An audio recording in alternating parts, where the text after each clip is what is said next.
اتنی وحشت ہے نا, اتنی, بڈھا ہوگا بیچارہ, پڑا ہوا ہوگا, کوئی پوچھنے والا نہیں, ایک یا بڈھی ہوگی, اتفاق سے کہیں کہیں بڈھا بڈھی دونوں ساتھ نظر آ جاتے ہیں, بچے تو ہیں ہی نہیں.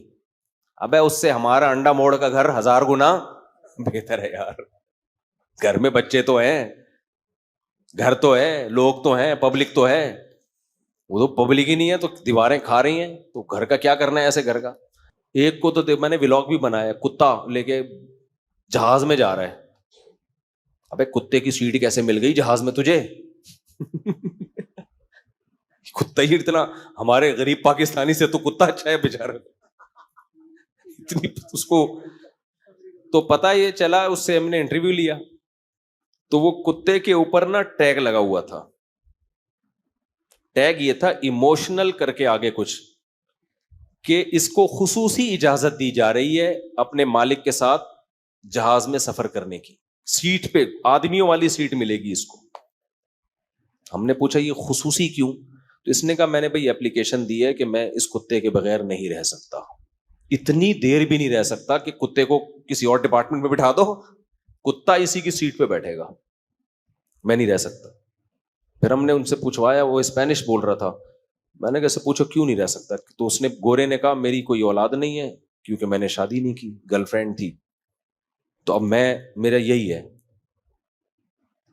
تو میں نے کہا دیکھو ان کی بہو بھی کتا, ان کا داماد بھی کتا, ان کا پوتا بھی کتا, ان کی کا نواسا بھی کتا, ان کی نواسی بھی کتا. تین نکلنے لگا تھا.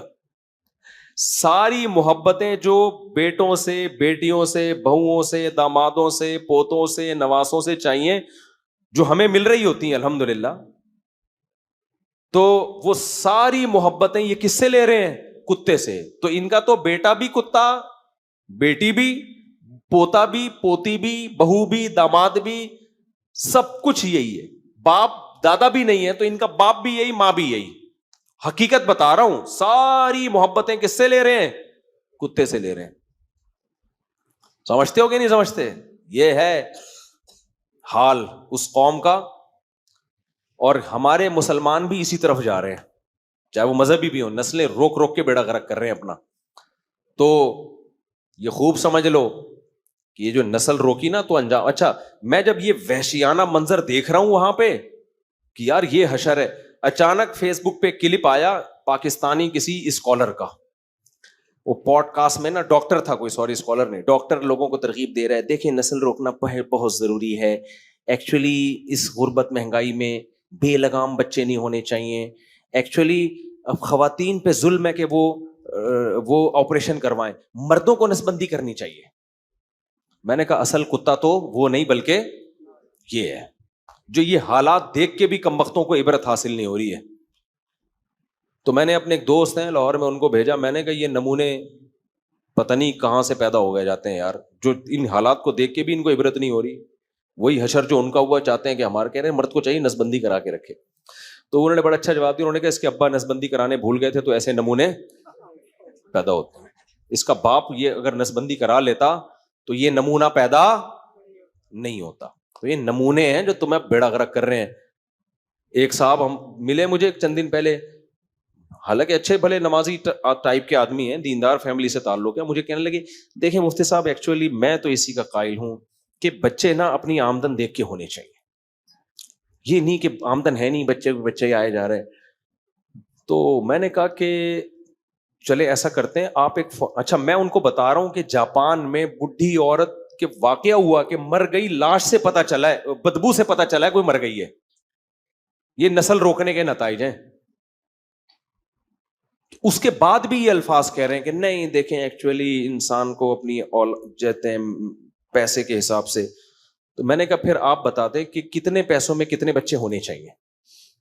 ایک فارمولا بنائے تاکہ میں بیان میں نا پھر لوگوں کو بتاؤں, بھائی جس کے 1 لاکھ تنخواہ ہے اس کے 1 بچے, جس کے 2 لاکھ ہیں اس کے 2 بچے, جس کے 1 کروڑ ہے اس کے 10 بچے, اور جس کی اتنی آمدن ہے اس کے نہیں ہونے چاہیے. تو کوئی فارمولا بتا دو بھائی, کیا خیال ہے؟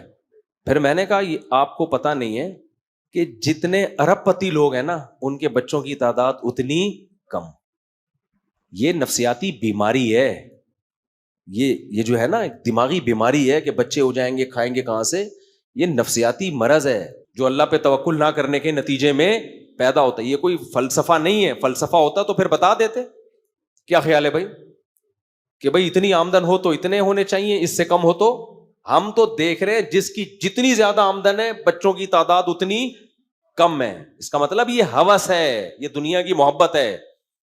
سمجھتے ہو کہ نہیں سمجھتے؟ یہ مسئلہ نہیں ہے کہ آمدن کی وجہ سے, یہ منجن ہے جو مارکیٹ میں بک رہا ہے. اس لیے نہ اٹھا کر پھینک دو باہر گلی میں, نئی تہذیب کے انڈے ہیں گندے. کیونکہ جب نسل روکو گے تو پھر بریکیں فیل. پہلے گوروں کو یہ سمجھایا کہ 2 بچے ہی اچھے, تھوڑے دن میں ان کا جب بچے کم اچھے ہیں تو پھر نہ ہی ہو زیادہ اچھے ہیں, پھر وہ اس پہ سیٹ ہو گئے. اب تو وہاں کتا نہ ہونا عیب ہے. ابے تیرے پاس کتا ہی نہیں ہے, تو انسان کا بچہ ہے کتے کو, ایسا یعنی کیا ہے یہ, تیرے پاس کتا ہی نہیں ہے. جس کے پاس کتا نہ ہوا اب عیب سمجھا گیا ہے.